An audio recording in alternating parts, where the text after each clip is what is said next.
Hi everyone, it's Raina. So this video is looking at the games that Capricorn plays. Capricorn is a cardinal earth sign and it rules the 10th house of career. So suffice it to say, Capricorn individuals, and this can also include the moon signs, I realize, can be dedicated to career matters, sometimes in an excessive manner. Games are, I think they're like ways that people try to get their needs met, as well as ways to avoid intimacy within important relationships.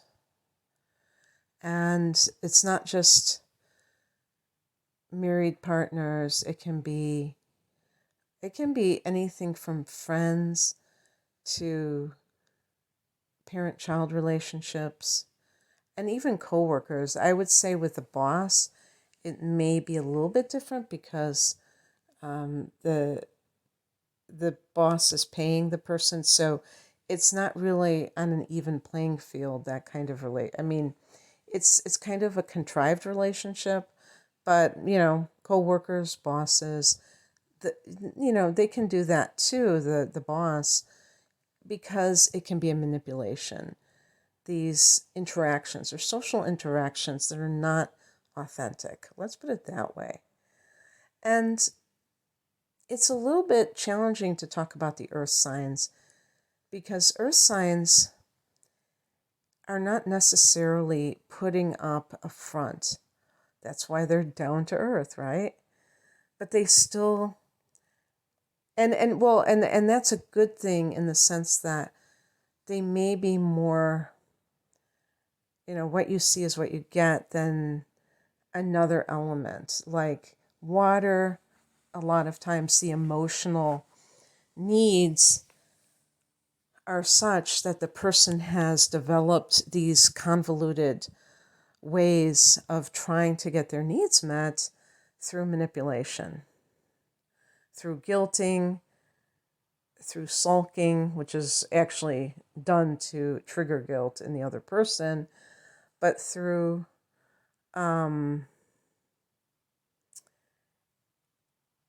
just being somebody that is trying to take care of someone else and make them want to be taken care of, to prove how much they love them, the other person, or care, because they want that same care.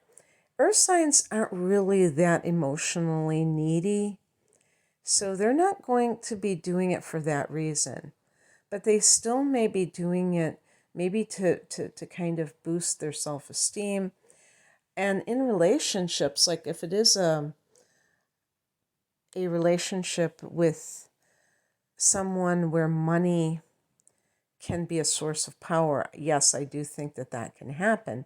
With Capricorn, this can play out as using money as a tool of manipulation. Capricorn people, to me, don't seem very materialistic in the classic sense, where they're just always buying things to show off to other people. There might be some, if a Capricorn person does that, they're going to just pick and choose. And they tend to be very good at buying quality things that have a lasting value. But they may do that. That's what status symbols. I don't know if they ever say that anymore.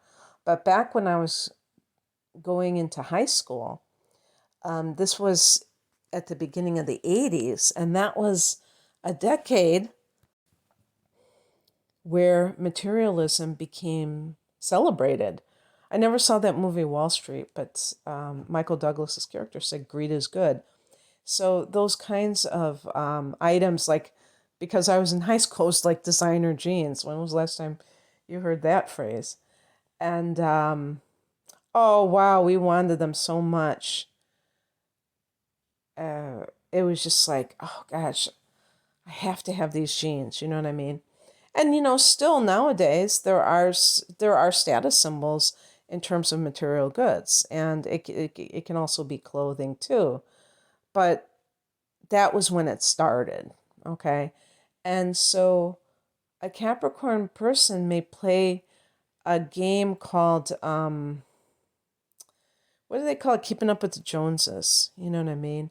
Where they have to have the, whatever is considered the latest status symbol, whether it's a make of car or something like that. Now, I'm really hesitant to say this because I do think that there are Capricorn people. I'm not even sure if I'm correct about this a lot of the time. So please, if you are listening for somebody that you know who's a Capricorn, please write down below if you think that this is true, or even if you disagree with me, because I'm going by what I think Capricorn people really care about when it comes to trying to be loved or appreciated or admired or something along those lines. And how would they go about doing it in a way that is not genuine? And I think they would substitute the status symbols for love. So if a lot of Capricorns may be workaholics because they're trying so hard to establish themselves that they may give their children some kind of material items in place of their company. Now, again, I'm not sure if this does happen in real life because Capricorns can be quite stingy. And this is because the ruler is Saturn, and Saturn is restrictive. And so the Capricorn person, the motto of Capricorn is I conserve. So wasting money on frivolous items, and I'm channeling a Capricorn person. I'm not saying that those things are frivolous to the other party, but that would be something that the Capricorn person wouldn't necessarily do. But we're talking about an imbalanced Capricorn person, and that's one of the other things that we have to remember is that these videos are meant to be the person who is not expressing themselves at the highest level of that sign.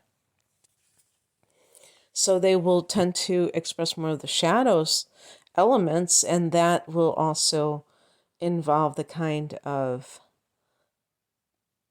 behaviors they choose to act on.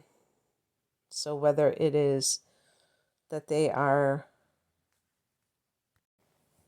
being competitive materially with other people because that is how they feel good about themselves, is through that, or in the workplace. Maybe this is where the Capricorn person really is the most vulnerable, where they feel the most need to prove themselves. So maybe the co-worker situation can be fraught with a lot of tension for Capricorns.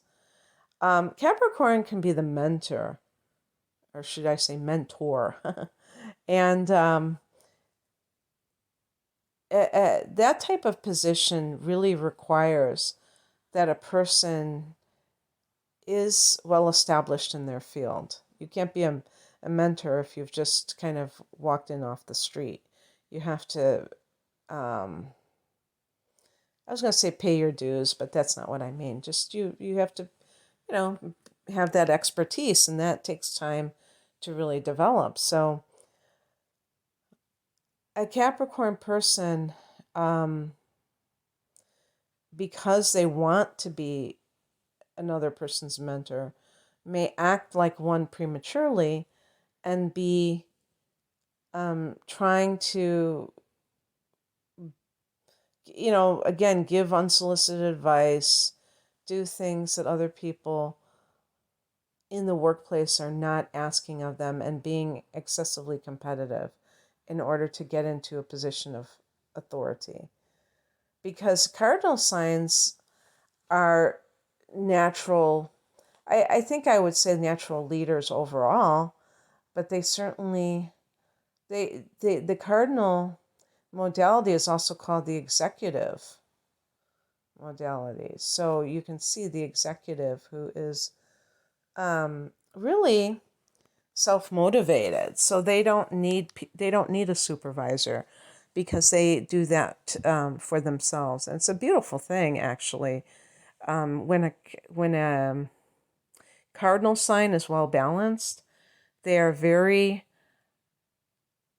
self-starting, and that quality, if the person is not working for themselves, that quality is so valuable in a work environment, because even if the person, let's say they have a humble job as a retail associate and they have done the work that their boss has asked of them, they will go around and find something else to do because they just are not sitting around waiting for somebody to program them.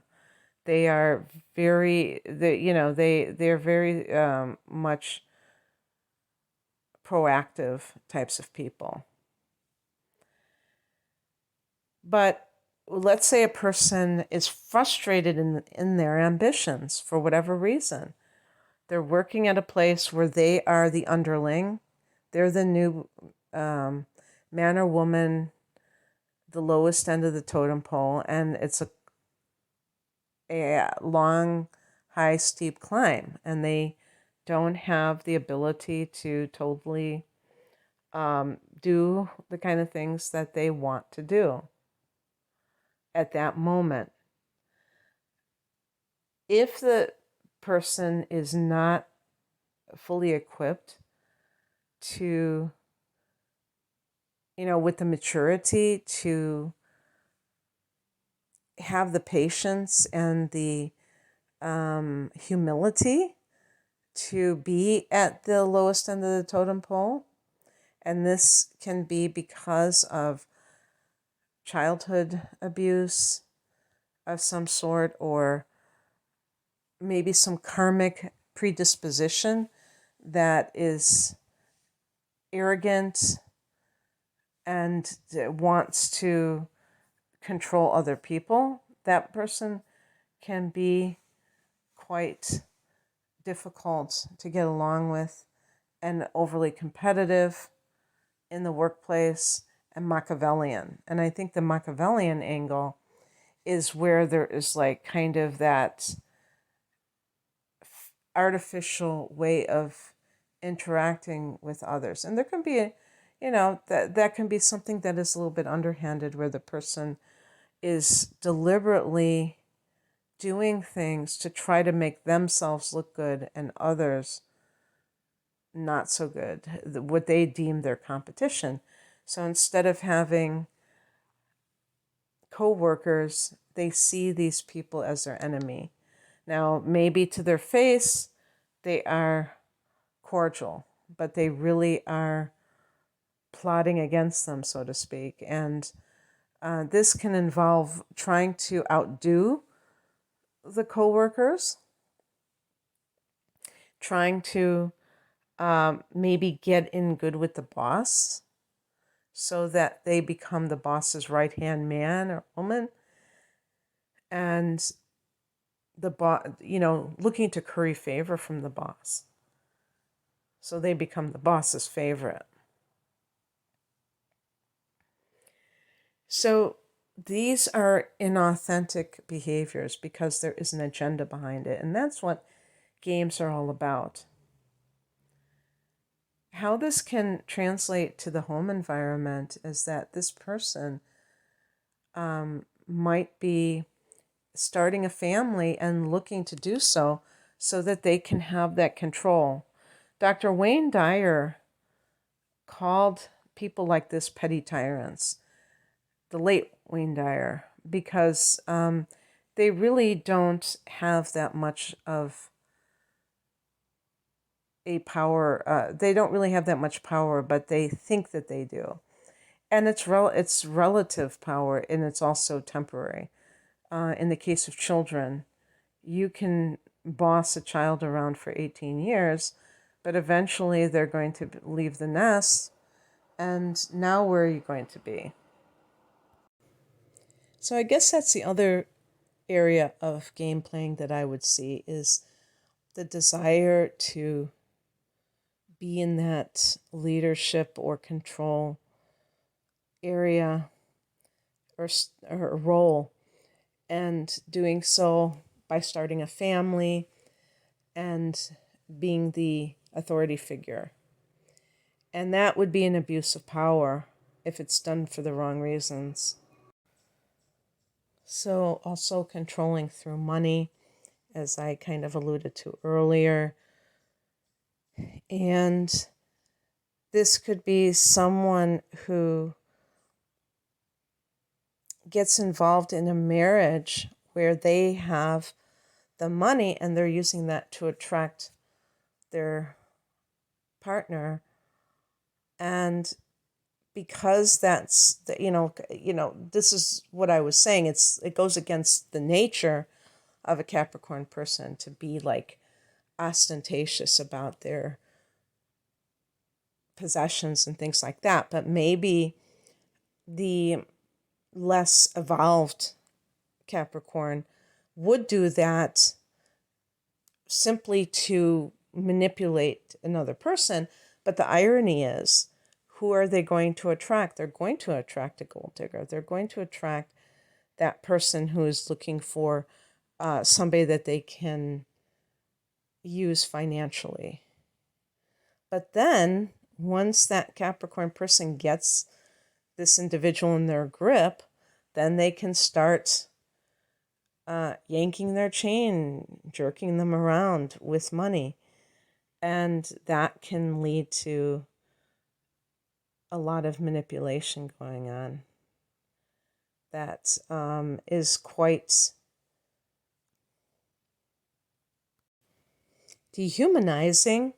But like I said, sometimes the other party is also playing that game. Sometimes they are, sometimes they aren't, because you can't really be attracted to that kind of thing unless you're sometimes the other person is also coming from that place of inauthenticity or ulterior motives. Maybe not 100% of the time, but sometimes. So how do you deal with such a person? Well, first of all, you have to look at your own motives. If you know that your motives are pure and someone, let's say you're married to someone who uses money as a control mechanism, are you earning money? What is an example would be too, like a stay-at-home mother, or you could say parent, but I'll just say parent. And the other person is providing all of the financial resources. And maybe up until that point, they were acting a certain way. And then all of a sudden, when the other person is in a weakened state financially, where they're dependent on that person, they abuse that power. And this is an unfortunate thing because it's exploitation. It's using somebody else's vulnerability as a way to control the situation. So if you find that you're with someone who changed their tune when you were in that position of raising children and not bringing in your own income, then obviously you have to talk about your observations.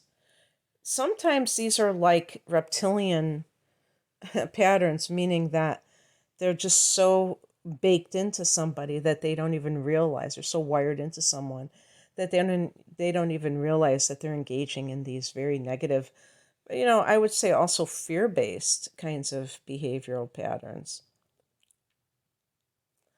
Doing so because they're afraid to let go and not always be in control. So that can be something where you have to tell that person how what they're doing has been negatively impacting your life. Um, there may be times when it's a wake-up call to that person. If that person's a workaholic and they're missing out on their children's activities, and telling them, you have to have a balanced life, because that job isn't necessarily going to give you, meet all of your needs, and your children need you. And sometimes you can break through to that person. But if the other party is not, if the Capricorn individual is refusing to acknowledge this, then you know that you're not dealing with somebody that is really committed to the situation, that they are really self-contained and self-absorbed, and they're just kind of in their own world. And that that situation is going to be very difficult. It's like a tough nut to crack in that kind of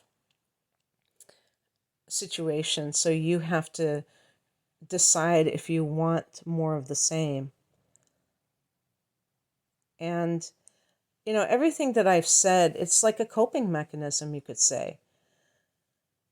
It's a way for the Capricorn person who may have, who knows, maybe that person was neglected growing up and they had to rely on themselves. And I really think that's a theme with the sun and moon and even Capricorn rising, of having to stand on their own 2 feet, but maybe prematurely. And they may have bitterness over that. They may feel like, and that may be one reason why they don't want to give it to their children. They don't want their children to necessarily have a more carefree life, because they feel like they had to go through all of that. Maybe they had to work from an early age or something like that. So they feel like, hey, if I did it, you should have to do it. Even though the parent may be making a great living and the child doesn't need to help support the family. But there's that resentment that the parent may have that the child has it too easy. So sometimes these parents may really be very severe with their children, making them do a lot of work because they just think about their own childhood and what they had to endure. And that's almost like envying your child for having a different circumstance, which and it's like trying to say to your child, let's see you deal with this because I had to deal with this, when it would be better. That's like a form of stinginess as well, because the generosity of spirit wants the child to have more than they had, doesn't want to deprive anyone. But that Saturn, the Saturn, Saturn is connected to the devil, or Capricorn is connected to the devil card in the tarot and the major arcana, because it's that over materialism, that earthbound quality that is full of greed and lust, and not seeing the higher influences or not appreciating them. So there has to be a correction, and the Capricorn person has to be able to see that in order to truly change how this is presented within their close relationships. Okay, that's what I have for you. I hope that this resonated. If you would like a private reading, the link is below. Take care. Bye.